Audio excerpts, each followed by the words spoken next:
I worship the Lord, who has thousands of heads, thousands of eyes, who is the source of happiness in the world, the eternal God. All this is nothing but the present God.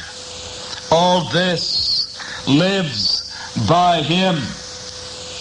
I worship Him who is the Self and the Lord of the universe, the eternal God, the benign and undecaying divine soul, the supreme being who is to be known, the Self of all, the supreme goal. The Lord is the absolute supreme being. He is the supreme reality. He is the supreme light. He is the supreme self. He is the supreme meditator. He is the supreme object of meditation. The Lord abides, pervading whatever is seen or heard in this universe, whatever is within or without. I worship and meditate upon the infinite and immutable Seer, who is the other end of the ocean of identification with birth and death, and who is the source of all happiness. The heart, the perfect seat of meditation, resembles an inverted lotus bud. In the region below the throat and above the navel, there burns a fire from which flames are rising up. That is the great support and foundation of the universe. It always hangs down from the arteries like a lotus bud. In the middle of it, there is a tiny orifice in which all are firmly supported.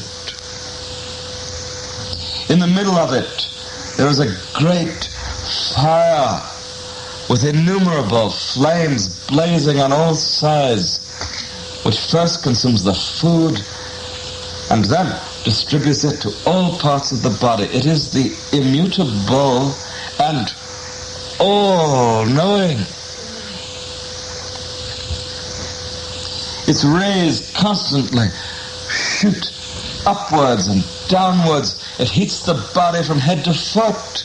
In the middle of it, there is a tongue of fire which is extremely small.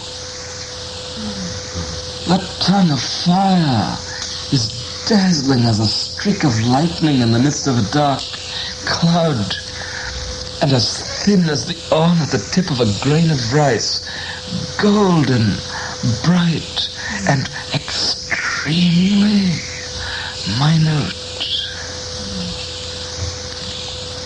In the middle of that tongue of flame, the Supreme Self abides firmly. He is God. He is the immortal, the Supreme Lord of all.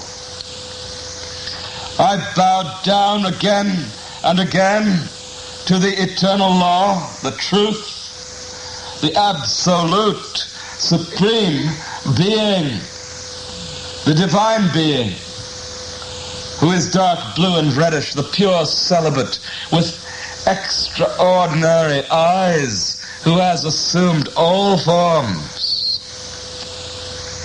We shall try to know the Lord. We shall contemplate on the divine being. Let Him be pleased to guide us.